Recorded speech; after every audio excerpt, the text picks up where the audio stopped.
सज्जनों और देवियों, गातापार, भिड़रा, डोमा, ये सब गांव आसपास हम लोगों के लिए किजरने की जगह थी। पहले पैदल पैदल चलते थे रावण में और एक गांव से दूसरे गांव पहुंचते थे और कई दिन रहते थे। सत्संग होता था। अब वो समय बदल गया। रोड केवल धमतरी और रायपुर, ध्रुव और बालोद का, और वह भी उबड़ खाबड़ रहा। अब गली गली में सीमेंटेड अस्तर बन गया। जमाना बहुत बदल गया।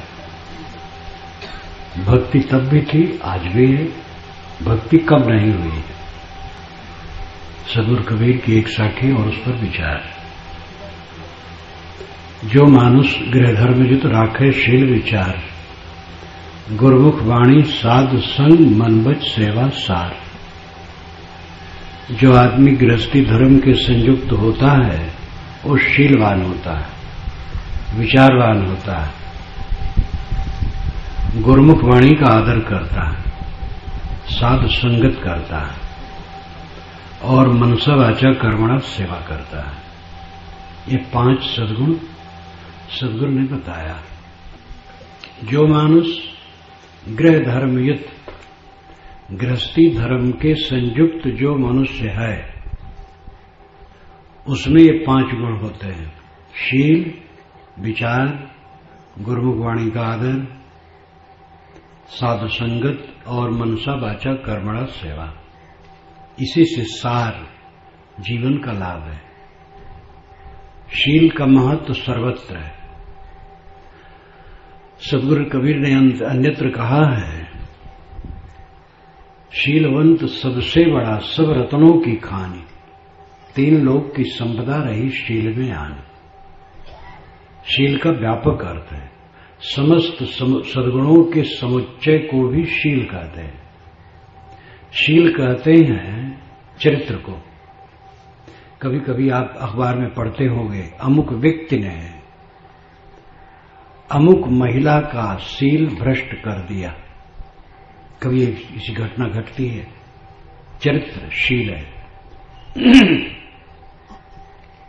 शील का अर्थ है दूसरे के लिए ये सावधान रहना कि मेरे मन वाणी इंद्रियों से उसे तकलीफ न हो। यह शील का लक्षण है। शीलवान सदैव सावधान रहता है। मैं कुछ ऐसा न सोचूं जो दूसरे के लिए दुखद है, ऐसा न बोलूं जो दूसरे के लिए दुखद हो, और ऐसा न करूं जो दूसरे के लिए दुखद हो। ये शील का लक्षण है। जिसकी आंख में शील नहीं है वो क्या है? जीवन में सबसे बड़ा धर्म यही है। जो हम अपने लिए नहीं चाहते हैं दूसरे के लिए न करें, और इतने में सब हो जाता है। जो हमारे लिए प्रिय है वो दूसरे के लिए न करें। इतना आदमी कर ले तो और कुछ करना बाकी नहीं रहेगा। लेकिन आदमी एक दूसरे को धोखा देने में लगा रहता है। बड़े बड़े राजनयिक, बड़े बड़े मंत्री कहलाने वाले समाज को धोखा देने में लगे। बड़े बड़े गबन करते हैं।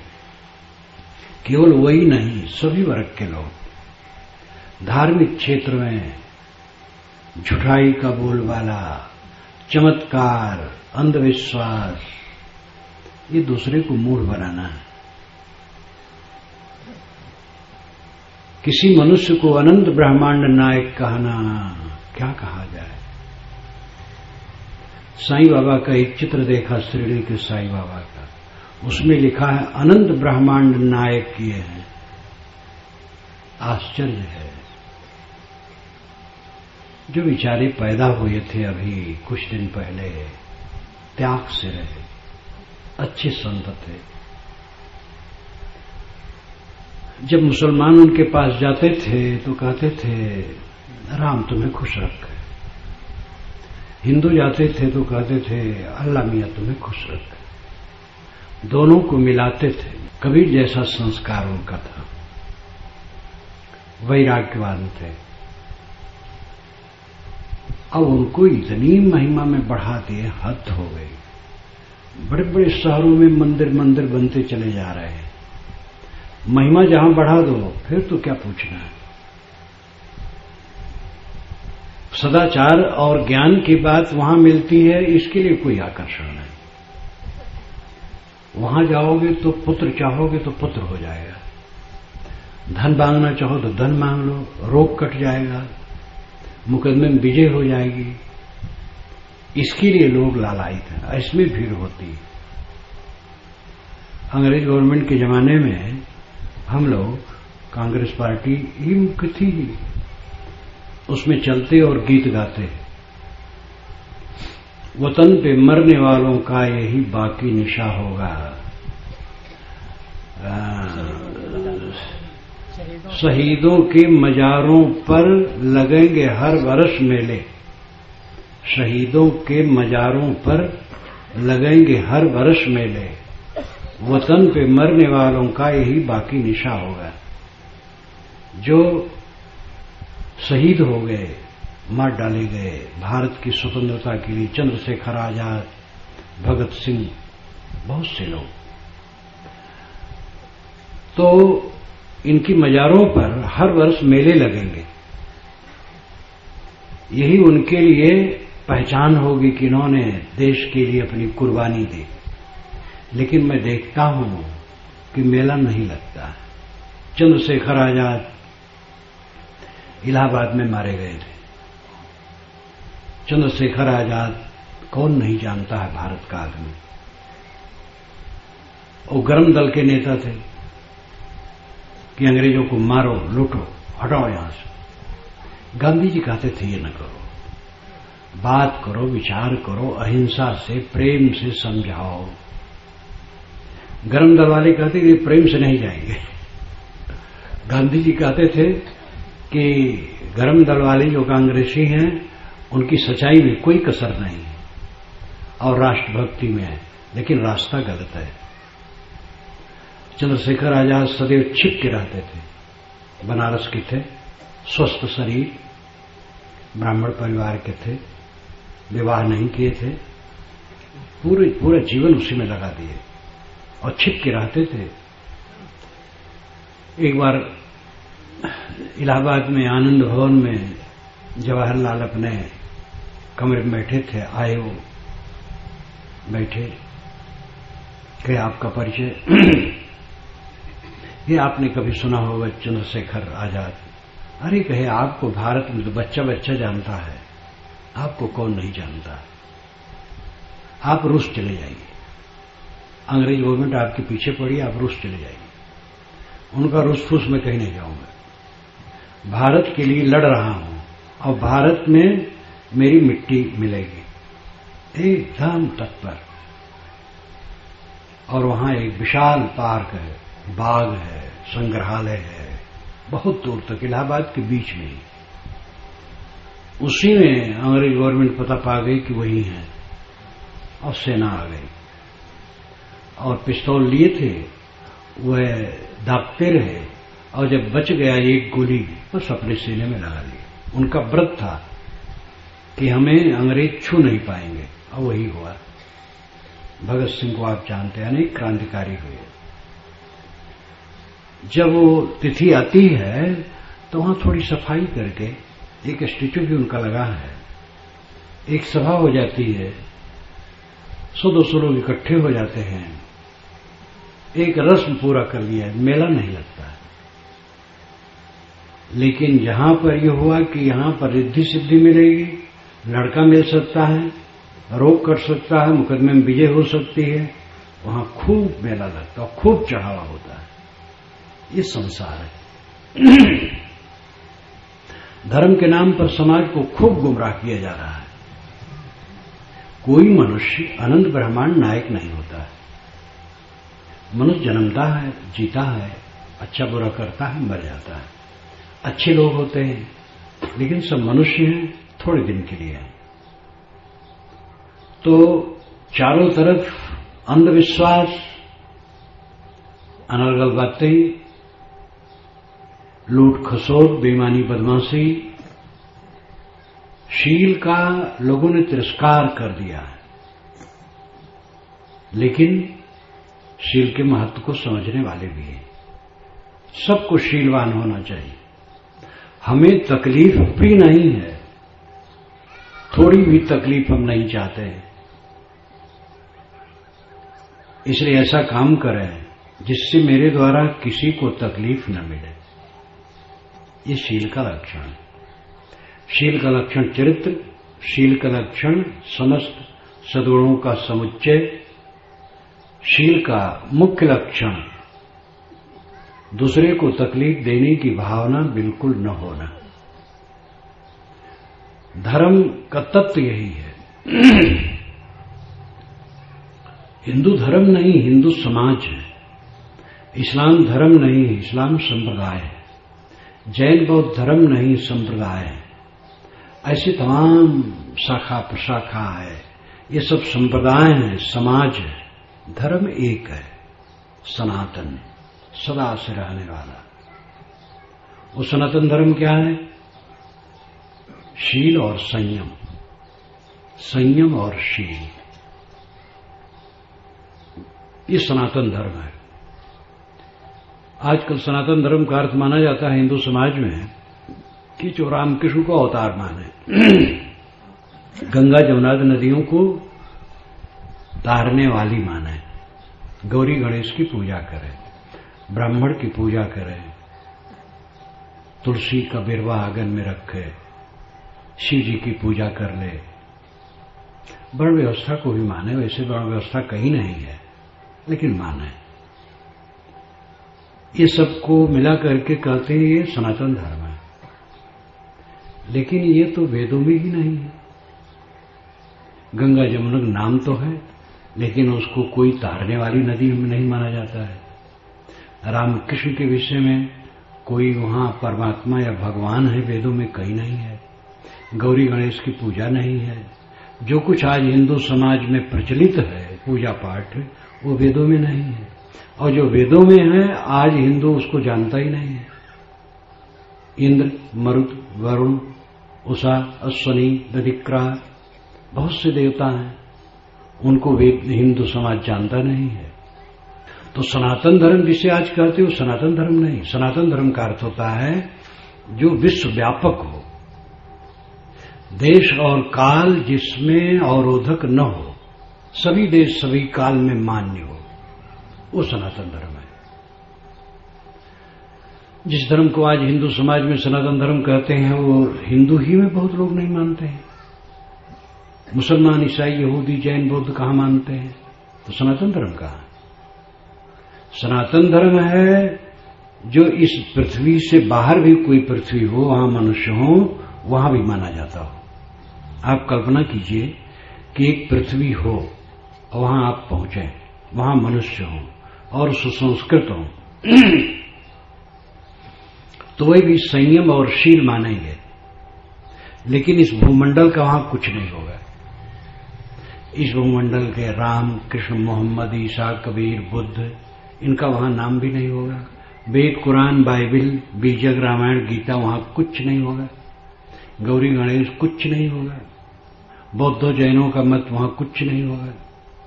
वहां अपने ढंग से कुछ होगा, लेकिन संयम शील की प्रतिष्ठा वहां भी होगी। अपने पर संयम करो और दूसरे के लिए शील का बर्ताव करो। अपने पर कंट्रोल और दूसरे पर दया, ये वहां भी माना जाएगा। सनातन धर्म उसे कहते हैं जिसे देश और काल सीमित न कर सके। सभी देश में जो मान्य हो और सभी काल में मान्य हो।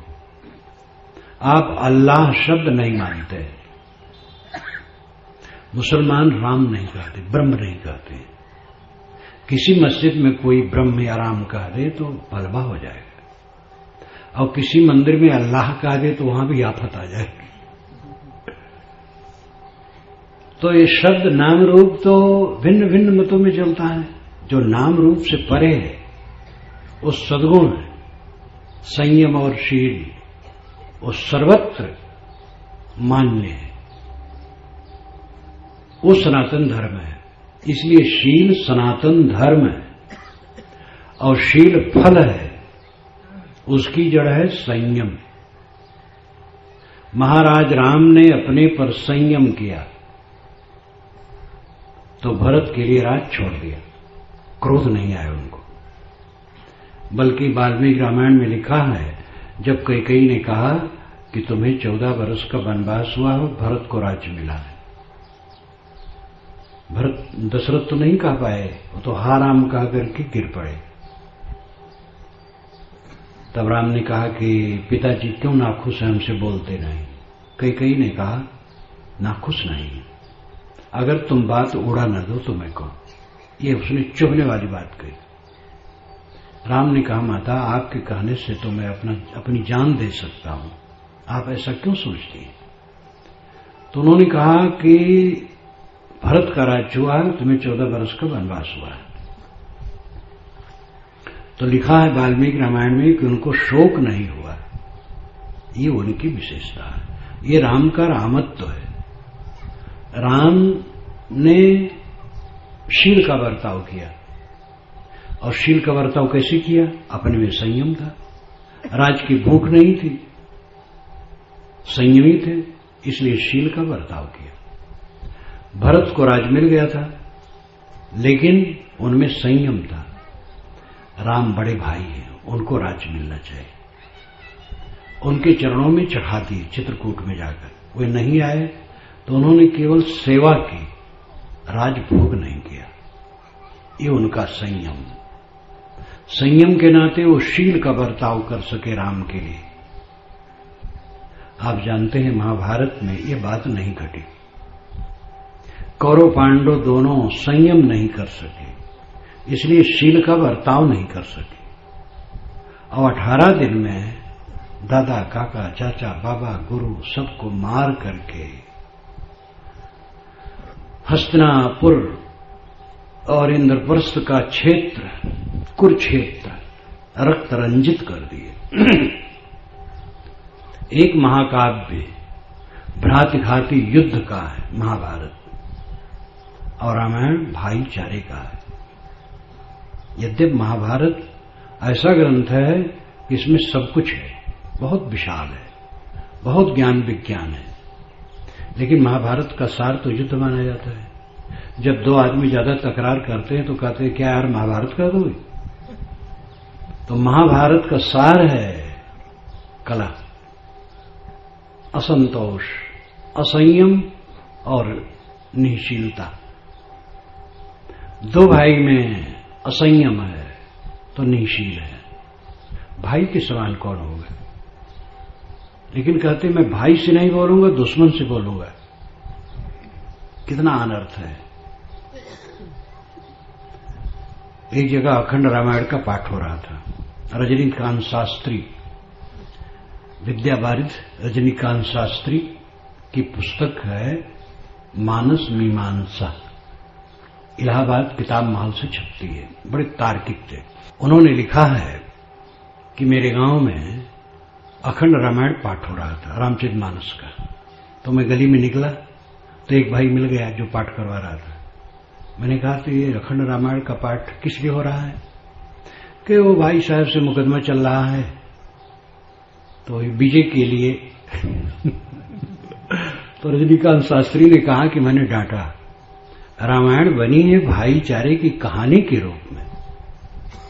राम ने ठुकरा दिया राज, भरत ने ठुकरा दिया, दोनों के बीच में राज गेद बन गया।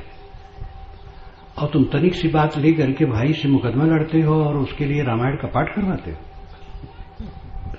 रामायण का पाठ तो भाईचारे के लिए होना चाहिए। तो ऐसा कुछ उन्होंने कहा, उस पर प्रभाव पड़ा। वो गया अपने भाई के चरणों में लिपट गया और समाधान हो गया। आदमी आपस में लड़ता है, लेकिन आपस में सहयोग होता है। आपके घर वालों से आपसे लड़ाई हो जाती है, अब आपके घर वाले ही आपका काम करते हैं। आपका मन, अब आपका शरीर आपको तकलीफ देता है, कभी जुकाम, कभी बुखार, कभी और कुछ, और मन तो उपद्रव करता है, उद्वेग करता है। लेकिन उसी मन और तन से आप साधना करके कल्याण कर सकते हैं। दूसरे का मन और तन हमें तकलीफ नहीं देता है, लेकिन वो हमारे कल्याण में सहायक भी नहीं हो सकता है। हमारा तन, हमारा मन हमें परेशान करता है और वही साध करके कल्याण में लग सकता है। इसी प्रकार अपने लोग में कुछ बात ऊंच नीच हो जाती है, लेकिन अपने लोग हैं। भाई के प्रति प्रेम नहीं, कैसी निश्चिलता है। मां बाप के प्रति निरादर। कितने युवक आजकल हैं, वो कहते हैं, मेरे सामने एक युवक ने कहा, संपन्न परिवार का, माता का भोजन अच्छा नहीं लगता है, सास का भोजन अच्छा लगता है। माता भी हंसी। वो अल्हड़ आदमी, उसके ससुराल वाले का भी पढ़ा दिए थे, लेकिन जब उसी का लड़का इस ढंग से कहेगा तब उसको दुख होगा। जो लड़का ससुराल परस्त होता है, जब उसी का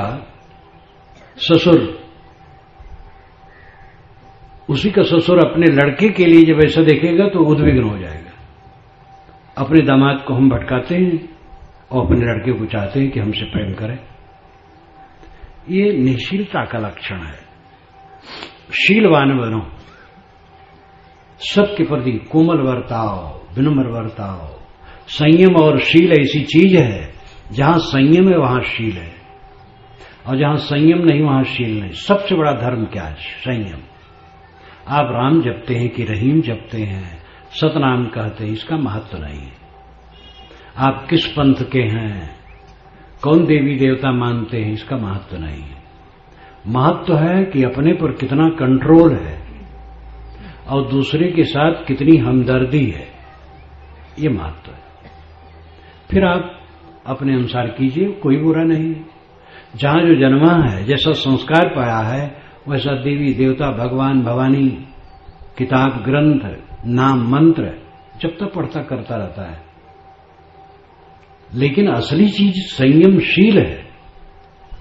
जो मानुष धर्म राखे शील विचार। गृहस्थी धर्म का मुख्य लक्षण है शीलवान होना। साधु के लिए तो शीलवान होना ही चाहिए। सदैव सुबह उठ करके मन में ये भाव हो कि मेरे द्वारा किसी को तकलीफ न हो।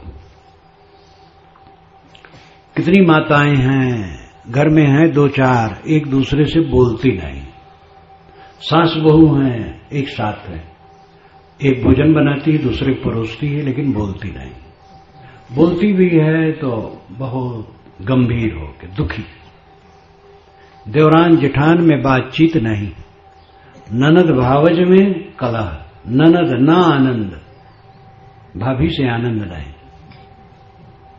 एक भाभी को ननद परेशान कर रही थी, तो मैंने कहा तुम जाओगी जब अपने ससुराल, तब तुम्हारी ननद बदला लेगी फिर ये जो कर रही हो।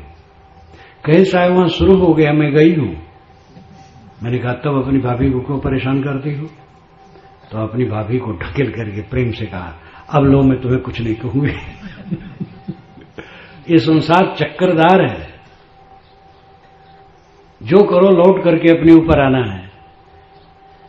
एक घर में रह रहे हैं, एक दूसरे से बोल नहीं रहे हैं, मीठ बोलने की आदत नहीं है, या तो बोलेंगे नहीं और बोलेंगे तो लाठी मारेंगे। मीठा बोलो। आपका घर स्वर्ग है। कब? जब घर वाले सब देवता दिखें।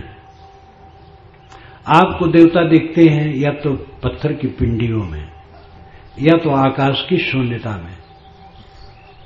पत्थर की पिंडियों में भगवान है, या तो आकाश की शून्यता में है। ये उचित नहीं है। असली भगवान इन प्राणियों में है। विराट स्वरूप भगवान कहां है? ये जो बैठा हुआ है, ये विराट स्वरूप भगवान है। व्यष्टि और समष्टि दार्शनिक भाषा है। व्यष्टि कहते हैं व्यक्ति को, समष्टि कहते हैं सबकी सामूहिकता को। एक एक व्यक्ति व्यष्टि है और बहुत से व्यक्तियों का समूह समष्टि है। व्यक्ति जीव है और समष्टि ईश्वर है।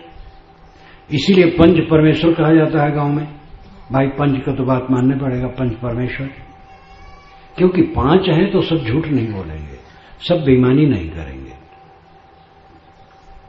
तो ये विराट स्वरूप भगवान यही है। आप कहीं विराट स्वरूप देखे हैं? गीता में विराट स्वरूप बहुत तामझाम से बताया गया है, लेकिन वो कल्पना।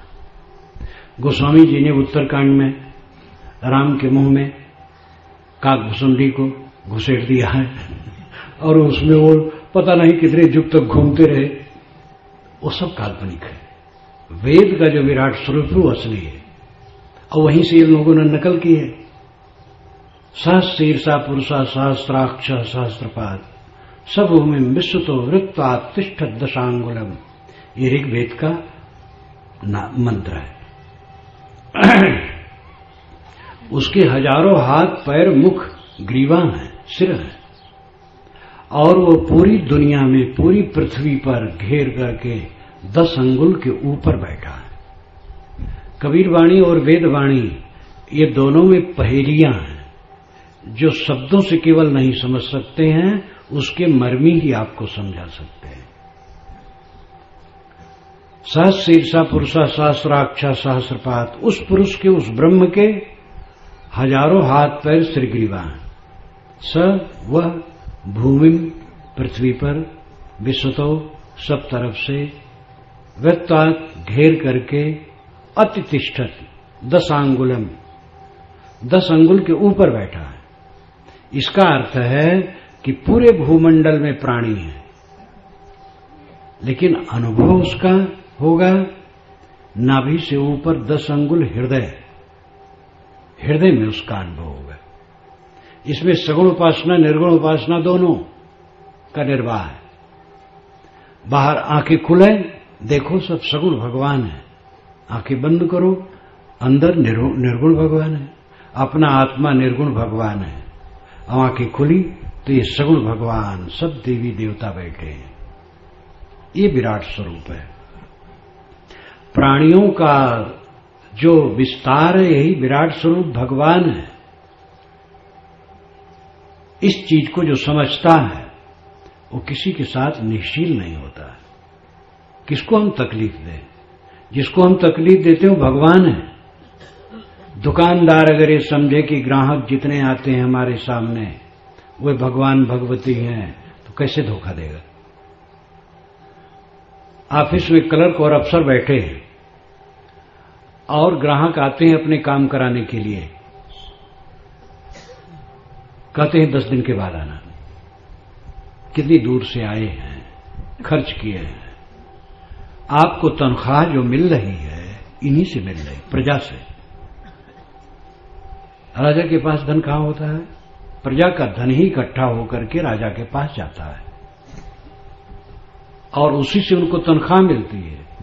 आपके वो नौकर हैं, चाहे कलेक्टर हो चाहे कमिश्नर हो, कोई भी हो, सब आपके नौकर हैं। संत लाओत्से ने तो कहा है कि सम्राट अपने को तुच्छ समझे और समझे मैं प्रजा का सेवक हूं।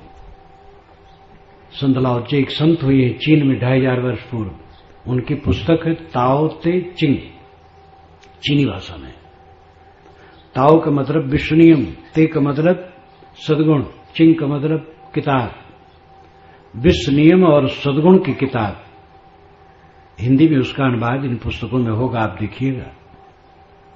बहुत अद्भुत शब्द। आज से 2500 वर्ष पूर्व कबीर जैसा, उन पर जब मैं भाष्य कर रहा था तो बार-बार कबीर की याद आती थी।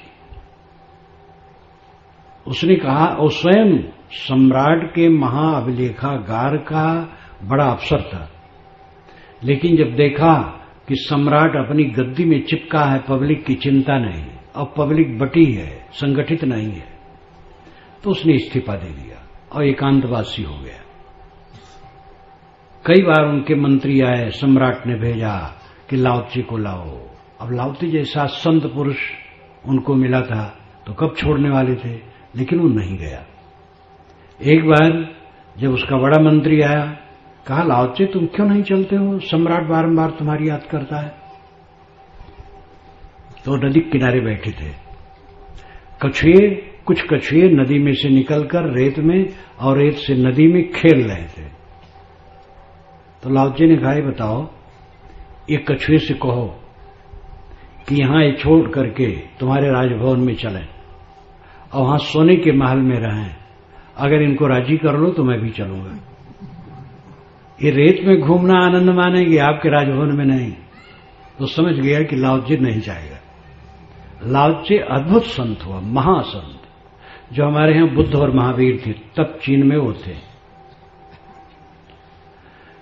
तो लाओत्से ने कहा सम्राट अपने को तुच्छ माने, पब्लिक का वो सेवक है।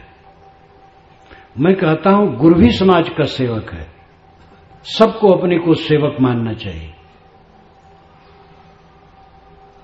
जब हम मानेंगे, अफसर और क्लर्क ऑफिस में मानेगा कि जितने ग्राहक काम कराने आए हैं वो सब भगवान भगवती हैं, तो घूस कहां लेगा। और घूस लेना है, घूस लेने वाले भगवान के भगत हैं। भगवान की भक्ति तो ऐसी है कि गली गली नौनों ने जाओ ऊपर तक भगवान की भक्ति भारत में है। भगवान का नाम लिए बिना कुछ काम नहीं किया जाता है। जब घर का मालिक रात में सोने चलता है तो कहता भगवान अब तू ही रक्षक है, मैं सोने जा रहा हूं। और दीवार के पीछे चोर खड़ा है, वो सबरी दीवार में लगाता और कहता भगवान अब दीवार काट रहा हूं, दांव लगाना। दोनों भगवान का नाम लेते हैं। भगवान का नाम लेकर के बकरे मुर्गे काटे जाते हैं। भगवान को इतना भुनाया जाता है कि हद है। लेकिन भगवान को असली मानने का अर्थ है प्राणी प्राणी को भगवान माना जाए। और जब ये माना जाएगा तो घूस लेना बंद हो जाएगा, बेईमानी बदमाशी बंद हो जाएगी, तकलीफ देना बंद हो जाएगा। और यही कबीर साहब कहते हैं, सब घट मेरा साइया सोनी सेज न कोय। मेरा परमात्मा सब घट में है, सबके साथ हमदर्द बनो। उन्होंने लोगों की दृष्टि आकाश से खींचकर प्राणियों पर जमाने की चेष्टा की। प्रतीकों की उपासना अपने ढंग से ठीक है। मूर्ति चित्र आपके घर में किसी महापुरुष की है, उसकी पूजा और उससे लाभ क्या है? उसकी पूजा है उसे स्वच्छ रखना, और उससे लाभ है जब उधर दृष्टि जाएगी तो मन प्रसन्न होगा। किसी महापुरुष का चित्र आप देखेंगे, मूर्ति देखेंगे तो मन प्रसन्न होगा, अच्छा भाव आएगा। और उनकी सेवा है कि उसे स्वच्छ रखो। कई घरों में जाता हूं, मेरा निवास होता है, वहां महापुरुषों चित्र टांगे हैं और उसी पर रस्सी टांगे हैं। कोई घूम करके आया तो कुर्ता उतार के टांग लिया, ये असभ्यता है। किसी महापुरुष का चित्र रखो, कम रखो, लेकिन उसको आदर से रखो, साफ सुथरा रखो, यही उसकी पूजा है। अगर वो दाल भात खाए तो खिला दो, नहीं खाता है तो खिलाने की बहादुरी करने की क्या जरूरत है? अब अगर वो चाहो कि वो आपके घर की रक्षा करेगा, दरवाजे पर रख दो भगवान की मूर्ति और कबीर साहब की चित्र, और फाटक खोल करके सो जाओ और चोर धन ले जाए। आपको भगवान और कबीर साहब रक्षा नहीं किए, तो चित्र था, प्रतीक था, उसका लाभ है उधर दृष्टि जाने से मन प्रसन्न होना, और उसकी पूजा है उन्हें स्वच्छ रखना। जो असली पूजा है वो प्राणियों की है। प्राणियों को भगवत स्वरूप समझो। ऋषियों मुनियों ने यही बताया था, लेकिन समाज भटक गया। कबीर साहब ने उसी तरफ लौटने के लिए राय दी। शील जो मानुष गृह धर्मयुत राखे शील विचार, और वो विचारवान होता है। सत्य भक्त विचारवान होता है, विचार करके सब काम करता है। जब आप बीड़ी पीने चलेंगे और विचार करेंगे तो बीड़ी पी पाएंगे? बीड़ी हाथ में लें और विचार करें कि क्या फायदा है, तो तोड़ के फेंक देंगे। फायदा नहीं, नुकसान है। गुड़ाखू, गुटखा, शराब, मांस, अंडा, मछली। अंडा मछली में तो प्रोटीन है, तंबाकू में तो निकोटीन है, जहर। लेकिन प्रोटीन सात्विक पदार्थों में अच्छा है। अंडा तो एक गर्भ है, गर्भ नहीं खाना चाहिए। मांस, मछली हिंसा से प्राप्त है, नहीं खाना चाहिए, मानव का भोजन नहीं है। दुनिया के समस्त प्राकृतिक चिकित्सक एक स्वर से कहते हैं अंडा, मांस, मछली और नशा मनुष्य का भोजन नहीं है। आप विचार करेंगे तो नशा का सेवन नहीं करेंगे। क्या खाना चाहिए, क्या नहीं खाना चाहिए, ये विचार करो। क्या पीना चाहिए, क्या नहीं पीना चाहिए, विचार करो। क्या बोलना चाहिए, क्या नहीं बोलना चाहिए, विचार करो। सारा काम विचार पूर्वक करो, फिर क्लेश नहीं होगा। मनुष्य में विशेषता क्या है? विचार की। जानवरों में विचार नहीं है, जानवरों में स्वाभाविक गुण है। शाकाहारी जानवर मांस नहीं खा सकते हैं। कितने मांसाहारी जानवर हैं वो शाक नहीं खा सकते हैं, उनमें स्वभाव है, विचार नहीं है। मनुष्य में विचार है। विचार के नाते ही ये प्रधान है। मननात् मनुष्य, मनन करने के कारण से ये मनुष्य और मनीषी कहलाता है। लेकिन अपना मनीषीपन छोड़ दिया, ये तंबाकू खाने लगा। एक तुच्छ जीव, छोटे छोटे जानवर, मधुमक्खियां मधुरस बनाती हैं, अब आदमी शराब बनाता है जो बुद्धिमान है।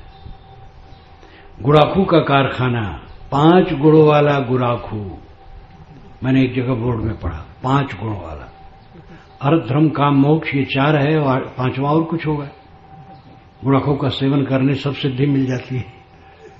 ये व्यापारी लोग भी खूब भटकाते हैं जो गलत करते हैं। धार्मिक, व्यापारी, नेता, जो गलत करने वाले सब भटकाने वाले हैं। धर्म के नाम पर भटकाओ, व्यापार के नाम पर भटकाओ, राजनेता के नाम पर भटकाओ, सब जगह भटकाव है। आपको विवेकी होना चाहिए, विवेक करके काम करें, विचारवान बने, विचार करें मैं कौन हूं, शरीर क्या है, इसका संबंध कितना है। शरीर मिट्टी का लौंदा है, आप शुद्ध चेतन हैं, आप आत्मा हैं। नाम और रूप शरीर के हैं, आपका नाम रूप नहीं। जैसे केशव नाम का आदमी है तो केशव कह करके जिसका परिचय होता है एक मांस का लौदा है शरीर,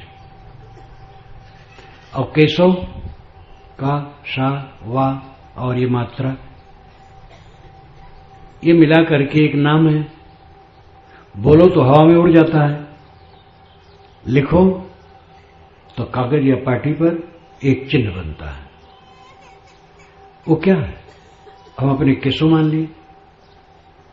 शरीर को पहचानने के लिए केशव हो गया, और केशव एक शब्द, नाम रूप दोनों मायावी है। आत्मा को केशव नहीं कहते हैं, आत्मा शुद्ध चेतन है। आप आत्मा, ध्यान दीजिए, हमारे में 2 मैं है, एक झूठ में, एक सच में। नाम और रूप ये झूठ में है और सच में आत्मा है। जो नाम है इस शरीर का और ये शरीर रूप, ये दोनों झूठा है और इसको मैं अपना मानता हूं।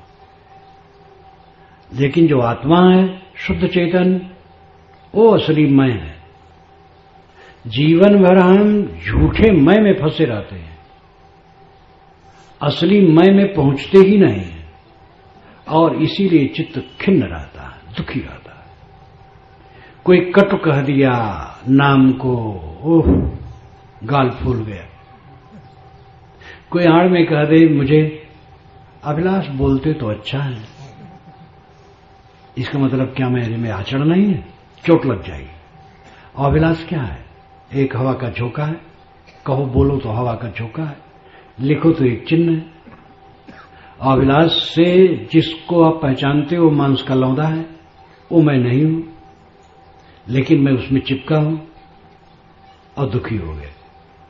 मुझे कोई गाली दे ही नहीं सकता है, शुद्ध चेतन को कैसे कोई गाली देगा? आप शुद्ध चेतन हैं, आप ब्रह्म रूप हैं। हमारे ऋषियों ने क्या कहा था? अहम ब्रह्मास्मि, मैं ब्रह्म हूं, तत्त्वमस, वह तू है। अयम आत्मा ब्रह्म, ये आत्मा ब्रह्म है। प्रज्ञानम ब्रह्म, ज्ञान ही ब्रह्म है। घट घट में ज्ञान है, घट घट में ब्रह्म बैठा है। ये विराट स्वभाव स्वरूप ऋषियों का रहा, विचार रहा है। कबीर साहब वही कहते हैं, हम भटक गए, अपने को पहचानो, विचारो। जीवन का मतलब क्या है? कमाना, खाना, बाल बच्चे पैदा करना, उनमें रीझना और खींचना और मर जाना। क्या यही? कमाना तो मजबूरी है, क्योंकि खाना है, साथियों को भी खिलाना है, और जब तक जीना है तब तक कमाना, खाना, खिलाना है। लेकिन जीना किस लिए है? कमाना है खाने के लिए, खाना है जीने के लिए, और जीना किस लिए है इसका पता नहीं।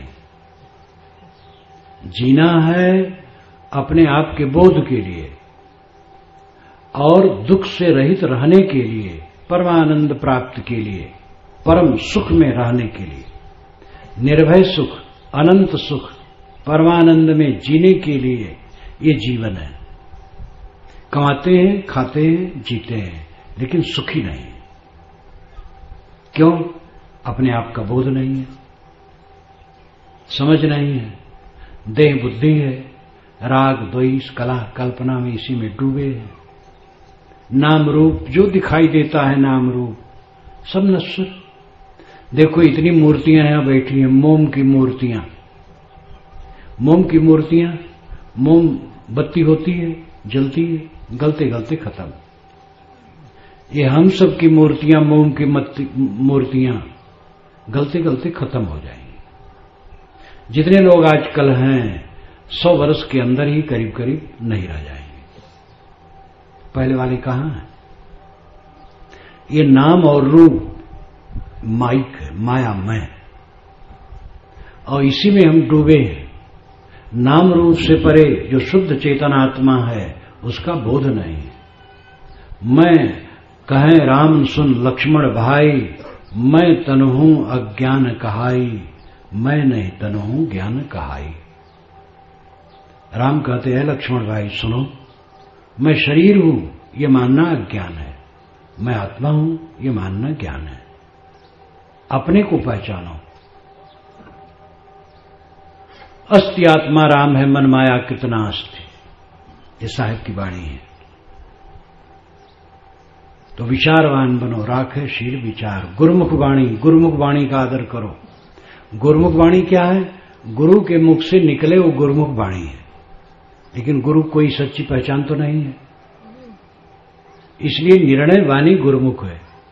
रामरस साय ने पंचग्रंथि में कहा, निर्णय वाणी गुरुमुख हुई।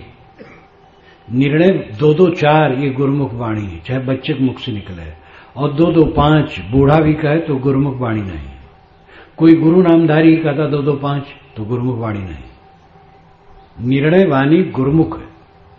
जो निर्णय वाणी मानेगा, गुरुमुख वाणी मानेगा, वह भूत प्रेत जादू टोना जंतर मंतर झाड़ फूक ग्रह लगन मोहर दिशाशूल शकुन अपशकुन ये सबके झगड़े में नहीं रहेगा। भूत प्रेत आपको सताते हैं। भूत प्रेत कहां होते हैं? शमशान में। आप रात में शमशान में जाएं तो होलिया टाइट हो जाएगी, लेकिन उसी रात में एक गाय का बछड़ा वहां बैठा सोता है, कुछ नहीं होता है। कब्रों में चींटियां रेंगती हैं रात में भी, प्रेत उनका कुछ नहीं करता है। और 3.5 हाथ की लाश लेकर के हम अगर वहां पहुंच जाएं तो प्रेत रगड़ डालेगा, क्योंकि हमें भ्रम है। साहब ने कहा ये ब्रह्मभूत सकल जग खाया। भूत प्रेत नाम का कोई जानवर नहीं है, जादू टोना कुछ नहीं, टोनही नाम की कोई स्त्री नहीं होती है। टोनही मान करके आज भी छत्तीसगढ़ में देवियों को परेशान किया जाता है, ये बहुत बड़ा पाप है। टोनही टोनहा कोई नहीं। मैं तो छत्तीसगढ़ में सन 1954 से घूम रहा हूं, गुरुजी के साथ आया घूमता रहा, फिर और स्वतंत्र समाज से आता रहा घूमता रहा, और चैलेंज देता रहा यहां से उड़ीसा तक कि है कोई टोनही मुझे टोना मार दे, है कोई बैगा जो मुझे भूत प्रेत चढ़ा दे। आज तक कोई नहीं मिला। भेड़रा में आज मिल जाए तो स्वागत है। ये सब कुछ नहीं, केवल भ्रांति। अंग फड़कने से कोई हानि लाभ नहीं होता। दाहिना फड़के बायां फड़के कोई चिंता मत करो। छुछा घड़ा भरा घड़ा देखने से कोई हानि लाभ नहीं। विधवा स्त्री अशुभ है, लेकिन विधर पुरुष अशुभ नहीं है। आप लोगों ने अपनी पीठ अपना स्वयं ठोक ली है। कानून बनाने वाले पुरुष हैं तो बनाए कि विधवा स्त्री अशुभ है, लेकिन विधुर पुरुष अशुभ नहीं है। विधवा स्त्री अशुभ क्यों है? कोई अशुभ नहीं है। विवाह होता हो, अगर विधवा आ जाए तो कह रहे रुक जाओ वहां मत जाओ, ढकेल करके दूर कर देंगे। ये महा गलत बात है। छींकने से कोई हानि लाभ नहीं होता है। कोई छींक दिया कोई हर्ज नहीं। दिशाशूल नाम की कोई चीज नहीं है। ये सब महाकाव्यों पुराणों के आधार से भी लिखा गया है। इसलिए आप सोचते रामायण में लिखा है, महाभारत में लिखा है, पुराण में लिखा है, तो झूठ कैसे होगा? अरे बहुत बातें झूठ हैं, बहुत बातें अंधविश्वास में है। विवेक से काम लो। कबीर साहब ने इसीलिए कहा साधु ऐसा चाहिए जैसा सूप सुभाए, सार सार को गहरे थोथा दे उड़ाए। सूप का स्वभाव बनाओ, फटक दो भूसी उड़ जाए, चावल ले लो। गोस्वामी जी ने भी तो कहा जड़ चेतन गुणदोष में विश्वकीन करतार, संत हंस गुण गणे पे परिहरि भारी विकार। ईश्वर ने जड़ चेतन और गुणदोष में जगत को बनाया है। संत का काम है नीरछीर विवेकी, सार ले लें सार छोड़ लें। जब ईश्वर की सृष्टि में नीरछीर करने का विवेक करना उचित है, तब किताब में जो लिखा है उस पर क्यों नहीं नीरछीर विवेक किया जाए? वेद के ऋषि पहले बता गए, वो चलनी को उदाहरण दिए हैं। ऋग्वेद में मंत्र आता है सत्व में तुतना पुनंतो मत पुनंतो यत्र मनसा धीरम मनसा वाच्यम कृत सत्तुम यू तित ऊना पुनंतो। सतुआ की तरह चालो, जैसे सत्तू भुना हुआ आटा, आटा समझ लो। चलनी से जैसे आटा छाना जाता है, वैसे विवेक से वाणी को छानो। वेद के ऋषि चलनी का उदाहरण देते हैं, कबीर साहब सूप का उदाहरण देते हैं, और दोनों यही बताते हैं कि निर्छीर विवेक करो। परंपरा माननी है, धर्म ग्रंथ माननी है, सभी महापुरुष माननी है, लेकिन विवेक सबके ऊपर है। विवेक का आदर करना चाहिए। और ऐसी बात पुराने ग्रंथों में भी आती है। महाभारत में आता है कि राजा अगर संकटग्रस्त हो जाए, धन उसका खत्म हो जाए तो क्या करे? तो भीष्म ने कहा कि जो धनवान है राज में, उनसे धन ले ले, बलपूर्वक ले ले, धन धरे हैं बेकार में, लेकिन ब्राह्मण का न ले, पुरोहित का न ले, ऋतुज यज्ञ कराने वाले का न ले, आचार्य का न ले। ब्राह्मण चाहे सत्कृत हो चाहे असत्कृत हो, यानी अच्छा हो या बुरा हो, उसका न ले।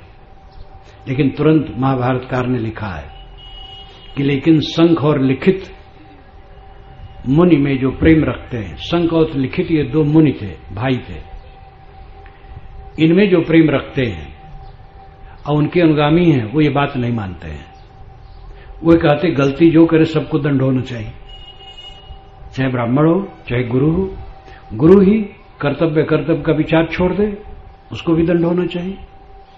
किसी के पास ज्यादा धन है तो आपत्ति काल में राजा ले, क्योंकि प्रजा की सेवा करना है, लेकिन आपत्ति काल की बात है, बाकी समय नहीं। तो शंख और लिखित विचारक थे, वे ब्राह्मण के पक्षपात से रहे थे। उसमें भी लिखा है कि शंख और लिखित कोई ईर्षा से नहीं ऐसा करते थे, धर्म से करते थे।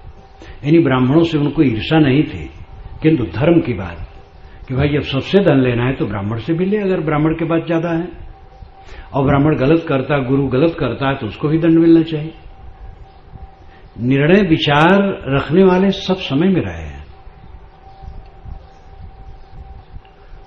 गुरुमुख वाणी का आदर करो, निर्णय वाणी का आदर करो, विचारक बनो, चिंतक बनो, अंधविश्वासी न बनो। भटकते भटकते बहुत भटक गए हो, तकलीफ हुई तो बैगा कहा भूत लगा है, पंडित कहा ग्रह टेढ़ा है। ग्रह टेढ़ा है तो दूसरे ऊपर सीधा कैसे? सूरज का प्रकाश खुली जगह में बैठे लोगों को सबको बराबर गर्मी देगी। किसी को गर्मी लगेगी, किसी को नहीं, इसी बात नहीं। ग्रह टेढ़ा सब पर टेढ़ा होगा, और ग्रह टेढ़ा तो पूजा करने शांत कैसे होगा? पूजा करके एक बल्ब को बुझा नहीं सकते हो, स्विच ऑफ करना पड़ेगा। ग्रह टेढ़ा होना झूठ और पूजा करके शांत होना झूठ, ये सब कमाने खाने का धंधा है। ऐसे झंझट में न पड़ो। भूत प्रेत कुछ नहीं।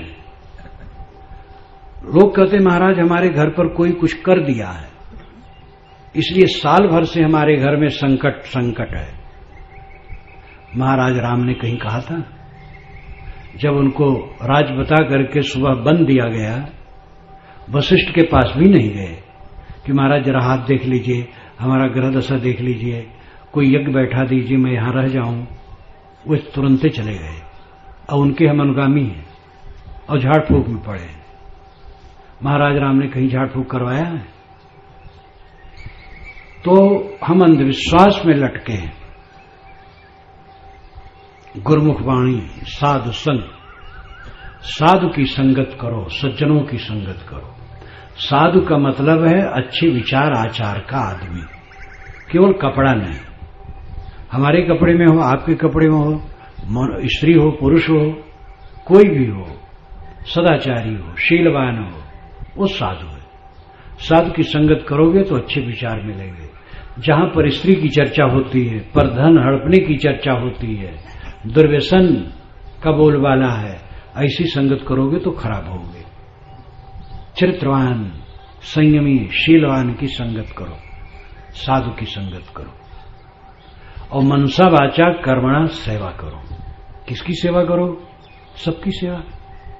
जब जिसका अवसर है, मालिक की सेवा नौकर करता है, नौकर की सेवा मालिक करता है। खेत से नौकर आया, भूखा प्यासा है, मालिक उसको भोजन पानी देता है। सेवा हुई कि नहीं? सेवा हर जगह है। पति की सेवा पत्नी करे, और पत्नी बीमार हो जाए और कोई घर में न हो तो पति न करे।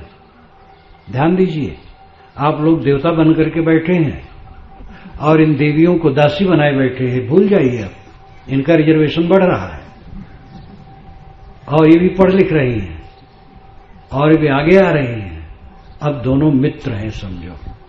पहले वैदिक युग में यही था, मैत्री भाव पति पत्नी में। बीच में बड़ी गड़बड़ियां हुई है। बीच में बाल विवाह और स्त्रियों को गुलाम बनाने की बात, और यहां तक कि स्त्री और शूद्र वेद नहीं पढ़ सकते, जबकि स्त्री और शूद्र वेद मंत्रों के रचयिता हैं। मेरी पुस्तक है वेद क्या कहते हैं। चारों वेदों के समस्त विषयों को 121 संदर्भों में रखा गया है, 700 पृष्ठों में है। उसमें मैंने भूमिका ही में लिख दिया है कि शूद्र कहे जाने वाले कितने सज्जन हैं जिन्होंने वेद मंत्र रचा है, उनका नाम दिया है। और जहां जहां वो कहा हुआ अध्याय मंत्र सब लिखा है। और स्त्रियां 1 दर्जन से अधिक है जो वेद मंत्रों की रचयिताएं हैं। और कहा गया स्त्री और शूद्र वेद नहीं पढ़ सकते। जब वे वेद के मंत्र लिख सकते तो पढ़ कैसे नहीं सकते? इतना ही नहीं, ब्राह्मणों के घर की स्त्रियां भी नहीं पढ़ सकती हैं। तिवारी वेद पढ़े, तिवराई न पढ़े, ये कौन सा न्याय है? आधी मुर्गी कोई काट के खा जाए तो आधी अंडा देगी? पूरे परिवार का कल्याण होता है। ये माताएं हैं, जगत जननी हैं, और इन्हीं को अनपढ़ बना के बैठा दिया गया और कहा गया वेद नहीं पढ़ सकती है। ये बीच का गोबर घोरा गया बीच में। पौराणिक काल में बड़ी गलतियां हुई हैं। आज से करीब 2500 वर्ष पूर्व से लेकर इधर बड़ी गलतियां हुई हैं। कृष्ण महाराज को रसिया बना डाला गया, कृष्ण महाराज रसिया नहीं थे, उन्होंने रास कभी नहीं की। मैंने कृष्ण कौन जीवन में लिखा है उनके संसार के महापुरुष मेरी पुस्तक है जिसमें श्री कृष्ण महाराज का भी जीवन है, आप पढ़िए, उसको देखिए। उन्होंने रास कभी नहीं किए। एक उदाहरण मैं दे दूं, युधिष्ठिर के राजसूय यज्ञ में श्री कृष्ण की अग्र पूजा हुई तो शिशुपाल उनका फुफेजात भाई था, चेत देश का, यही जबलपुर का राजा था, वो जल मरा और बहुत गाली दी उसने। लेकिन वो ये नहीं कह सका कि कृष्ण रसिया हैं, जबकि उस समय उनकी उम्र 85 वर्ष की रही होगी श्री कृष्ण महाराज की, और शुरू ही में रास मानी जाती है। श्री कृष्ण के जीवन में मैंने जब लिखा तो अयोध्या में जब वो चीज गई तो अयोध्या के पंडितों ने कहा कि ऐसा तो हम लोग कभी सोचे ही नहीं, ये बिल्कुल यथार्थ और प्रामाणिक है। तो बीच में गड़बड़ियां बहुत की गई हैं, जैसे इंद्र अहिल्या को भ्रष्ट किया। वेद में यह बात है, ऋग्वेद में 24 बार आता है विष्णु का 3 कदम रखना, और उसमें एक मंत्र बहुत प्रसिद्ध है जो पंडित लोग कर्मकांड में उसका प्रयोग करते हैं। इदम विष्णु विचक्र में त्रेधा निद्यपदम समूढ़मत्स्य पांसुरे। इसका अर्थ होता है यहां विष्णु ने 3 कदम रखा और धूल से उनके पैर के धूल से सारा संसार ढक जैसा गया। देश विदेश के समस्त वैदिक विद्वान एक स्वर से मानते हैं अर्थ कि सूरज विष्णु है और उसकी किरणें धूल है और उसी से सारा संसार ढक जाता है, और उसके पद उसकी किरणें हैं जो पृथ्वी, आकाश और तारामंडल में पड़ते ही उसका 3 कदम रखना है। अहिल्या का अर्थ है अहनाम दिन, ल्यानाम लीन, दिन का लीन हो जाना, रात हो जाना, रात अहिल्या है। इंद्र उसको भ्रष्ट करता है। इंद्र सूर्य है, इंद्र सूर्य है, वो उसको भ्रष्ट नहीं, रात को खत्म करता है, यही उसका पतन करना है। आगे पुराणों में चरित्रहीनता की बात कर रही है, और सूरज का 3 कदम रखना, उसकी किरणों का पृथ्वी, भूमि और आकाश और तारामंडल में पड़ना, ये 3 कदम रखना है। और उसमें बात बता दिया गया कि विष्णु ने 52 रूप बना करके बलि को छप लिया, 3 कदम में पूरी दुनिया नाप ली। बलि छलन उनका नाम ही हो गया। वेद का कोई देवता चरित्रहीन नहीं है, सब देवता चरित्रवान है, और पुराण के देवता चरित्रवान कोई बिरला हो, क्योंकि लेखक जैसा होता वैसे देवता बनाता है। मांसाहारी भक्त अपने भगवान को मांस खिलाता है और शाकाहारी भक्त अपने भगवान को मांस नहीं खिलाता है। वैष्णव कभी भी अपने भगवान को मांस नहीं खिलाता है, लेकिन जो वाम मार्गी हैं, मांसाहारी हैं, तो अपने भगवान को मांस भी खिलाते हैं, शराब भी पिलाते हैं। जैसा भगत वैसा भगवान। ये तो महाराज राम ने स्वयं कहा है चित्रकूट में, जब राम पहुंचे, भरत पहुंचे, तो भरत ने कहा पिताजी का स्वर्गवास हो गया। तो राम ने सीते से कहा, सीते तुम्हारे ससुर चल बसे। तो राम, सीता, लक्ष्मण तीनों रोने लगे और मंदाकिनी में पिंडदान करने चले।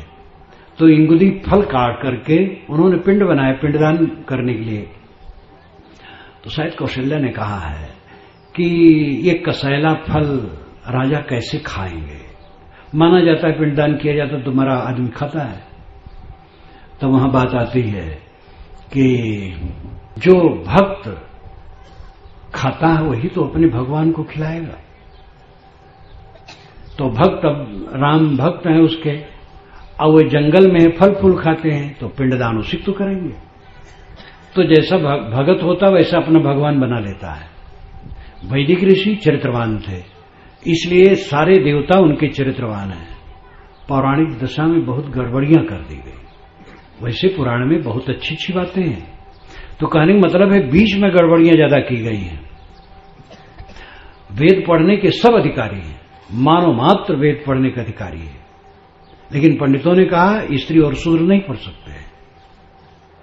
विचारवान बनो, साध संगत करो और सबकी सेवा जो अपने से बन सके, किसी का नुकसान न करो, फिर सेवा जितनी बन सके करो।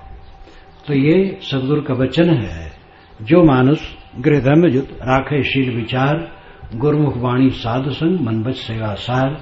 जो विचारवान होता है, जो गृहस्थी धर्म का आचरण करता है, वो शीलवान होता है, विचारवान होता है, गुरुमुख वाणी का आदर करता है, साध संगत करता है और मन वाणी कर्म से सेवा करता है।